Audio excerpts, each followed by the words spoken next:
Welcome back to designing a website in Figma. In today's episode, we're going to focus on color tokens, color styles, for easy access of the most frequent colors that we are using. And also, we're going to take a look at the call to action section and do something to improve the design a little bit to make it more visually interesting and appealing. And we're going to go from this old version to this new version and then change that across our website. Now, let's get started. As you can see on this website, we are using mainly 4 colors, and these are best represented when you take a look over here to features icons. So we are using black, purple, blue, and yellow. When I deselect everything, you can see that here on the right side, I have something called text styles, or more like local styles. These local styles are then split to text styles and color styles. And as you can see, in color styles, we randomly have just this one blue color, which is something that definitely needs changing if we want to, really take full advantage of this feature right here. So let's get into it. This is going to be quite simple. Let me create 4 rectangles, or actually just 3 of them. And then let me just sample the color from these icons to have them ready here, except for the blue one, because we already have that. So with this black rectangle selected, I'm gonna go over to fill on the right side and click these 4 dots, and color styles window is gonna appear. After that, I'm gonna click on the plus right here, which then creates a new color style that I'm going to name just simply black, because that's the color, one of the 4 colors that we are using across our website. Create style, right? And now if I deselect, you can see that black is added in our color styles, which is exactly what we needed. I'm going to repeat the process for these remaining 2 colors, which is purple and yellow. So again, fill, plus, and then purple, brilliant. And then finally the yellow, again, plus, yellow, enter. Right? Now, what is really cool about this feature is when you actually use one of these colors, like for example right here, the yellow one, you can easily click on first of all, the name of the color style is being displayed right here, and then you have the option to change that easily, for example, to black, blue, and then purple, and you can basically define as many colors as you need, and then you can easily switch between those when you're using this color. You can also do that for stroke. So if I go to style and then select the yellow stroke, you can see that we now have a yellow stroke and a black fill. We can, play around with these colors however we need. So that is color styles, color tokens. Very useful. So now when we create something, we will be able to simply, instead of sampling the colors all the way from here, just choose one of those colors from the color styles window, right? Very easy, very useful. And also makes sure we are taking advantage of the design system features that Figma is offering. Awesome, so let's now take a look at the call to action section. As you can see, what we have right here is we have a main component that is then spread across the whole website with instances, right? So we have the call to action instance here, here, and then here and here. So whenever we change something in this, component, for example, let me move the phone onto the left side, you can see it's being updated everywhere, right? That's the basic principle of components and instances. We're not going to do that. We're going to do different adjustments. However, the best approach to this, I think, is create another variant, okay? So we are going to create another variant. And the reason why we are creating a variant is maybe we find out that we don't want to be using this new version. Maybe we discover that maybe this is the best solution that we can think of right now. And in that case, you want to have an easy option to go back to the previous version. So this is sort of a version backup, essentially. But with this new version, let me just think about how it can be improved and then try that on one of the pages and see what the final result looks like. So first of all, I think we could make an instance of this screen contents component, which is this one, by the way. We could make that larger. I think we could go like this, right? So approximately 36% bigger. Then I'm gonna press Command Option G to create a frame around this. But apparently, as you can see, this is gonna remove the frame outside of the variant. I have no idea why this happened, but we need to get that back inside somehow. So why don't I move that outside over here and then back inside of the variant if that's possible. No, it isn't. So Command X, maybe select the variant, Command V. That seems to work. So let me select this again because this whole thing happened. That is because this call to action is an auto layout and we want to make sure we go for absolute position on this frame. Let me just rename this to phone frame. And then let me also align this to the center, move that over here. And what I want to do here is basically set the constraints of this screen contents component inside of the phone frame to left and top. And this means that when we resize this frame, this is going to happen, right? We are basically cutting off the bottom end of this, contents of this, and then also expand it towards the right side. And now we are going to do clip content, which is going to create a situation where you basically have this semi 3D phone, but at the same time it is being cut off. It's as if it sticks outside of some kind of a hole that is the whole call to action. I just think this looks more visually interesting, right? So it's a nice spatial kind of a play with the virtual space that we are creating. So I think this could be better, to be better like this, right? So we had to nest this inside of a frame and then clip content and basically show on the top part. And another thing we could do is like change the text from download now to like simply the best, right? So simply the best app. What I'm trying to do here is basically use typography, like a strong typography, to have something really prominent and simple and just overall more visually interesting. That's all this is about. I just want to make this more visually interesting. What I did was detach the text style and then made the font even larger than H1, I think. Or did I? Maybe let's keep that at H1. H1 is enough. So, and then the headline and description auto layout could become horizontal, which means that when I show this headline now, it's gonna be stacked next to each other, right? But this is too narrow. Let me extend this. And by the way, if you want to learn more about fixed width, hug contents, and fill container, go check out my channel where I recently did a video specifically on this feature.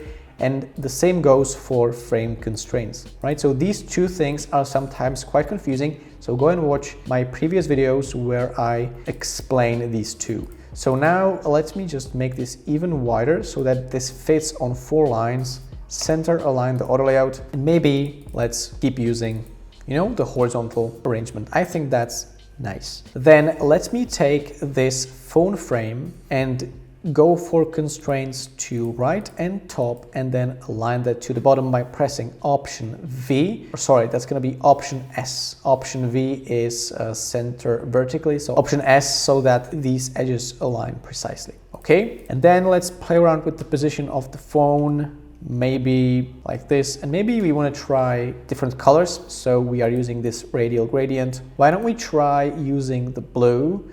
And now you can see how I can easily go for blue and then maybe detach this style and add purple, the purple color in the form of a radial gradient to just kind of just a little bit play around with the color combination that I think could work better than the current one, because after all we are not using this color combination that much elsewhere. So, or we could even select this image right here that we are using, copy, Command C, and then Command V into this auto layout, absolute position again, Command Option left bracket, and then place the image, this challenging, and then place the image so that it covers the entire background like this. And then what we also need to do is Command Option G to create a frame around this, and then call this frame background image container. Press enter and go for center, or more like left and right and top and bottom. That's gonna be better. Again, if you don't understand what this means, go and watch my video on frame constraints. Then I'm gonna take this frame and resize this all the way to so that it's the same as the whole component.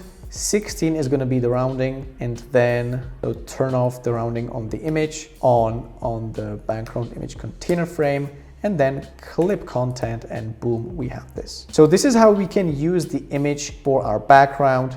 I think we could also experiment with blurring it, right? So on the image directly, not on the frame, but the image directly, effects, click plus, and then layer blur. So we could try and, play around with blurring maybe. This means we're probably gonna have to increase the size of the image. There are no edge pixels, kind of missing. We basically created transparency with this, which we don't want. So drag it out. Maybe I think it could be nice to maybe show just a subsection of this image. So we can play around with the size of the image and with the position of the image to get basically the area that we think looks best. This means a lot of experimentation. So yeah, let me just try and find the best area. I think this looks nice. I do like how it's highlighted on the right side to kind of highlight the call to action. And then we could use maybe like a different color for the best word, right? Something like this. Maybe make it a little bit lighter. So, or like purple, no, not gonna work. Blue, also not gonna work. But what could work is inverting these colors. So why don't we try using white on all of these or blue on all of these, except for the word best, which could be highlighted. That could be white. So something like this. Why don't we try that? Maybe we could make the blue, detach the blue and make it even lighter so that it's just not as prominent, but also not as faint against the background. So something like that. Then at the same time, we could sample the color for this text right here. Think that could work. Maybe this is gonna have to be even lighter. You always need to pay attention to your text contrast. It needs to be high enough to be readable, and that's non-negotiable. You always need to have your text with enough contrast so that your website, your interface is actually usable. Okay, maybe we could increase the shadow on this phone. Why don't we try that? We have a negative spread, maybe a bigger blur. And maybe to further improve this, we could do like effects inner shadow. The inner shadow could be white, as you can see, something been created here. We could move this all the way here and create a sort of reflection, to make the illusion of, that light is coming up from the top left, something like that. And because this is most often used on a white background, right? Let me also set a white background to this component. And now we can see how it's actually gonna look when used on a white background. So that's gonna help us determine if we wanna use this shadow, which I think we could. I think we could use this. So increase the blur, maybe overlay. Let's try that. And then additionally, another one to duplicate this effect. This one's going to be black and then moved to the left so that it basically covers this area, right? Black is basically on this bottom right, maybe less blurry, less prominent, maybe also overlay. Yeah, I think that's nice. Maybe we need to move this a little bit towards the bottom because after all, this is a big overlap. I mean, we have a tiny overlap over here, but this is just too much, I think. We could just move this over here approximately. I think that's gonna work. And then also this button, let's try using a blue color or white color. Let's try that. I think white could work better in this case. Maybe let's also change the font. I think we could do like all caps and we could make this heavy or black, so that we get, a really prominent download text. I think that could work well. Maybe this text could be blue or yellow. I'm just experimenting at this point, So it could be yellow, but slightly darker maybe. Let's try that. I think that's gonna work. And let's switch this variant, this call to action section, to the second variant. Let's try that. And let's launch the prototype and just see what this looks like in live action, basically. Right, so as you scroll down the page, you then encounter this, which is I think really good because you immediately see the headline like simply the best. Obviously, this is just a placeholder, something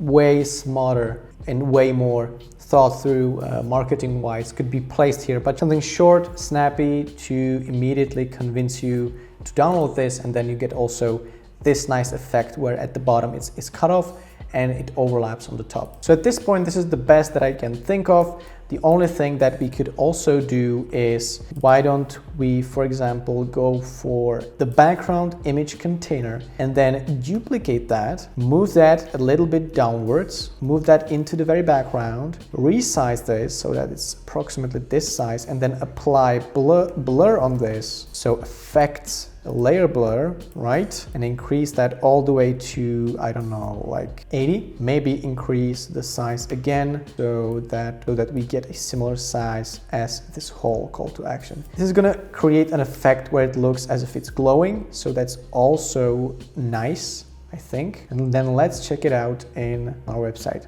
Right?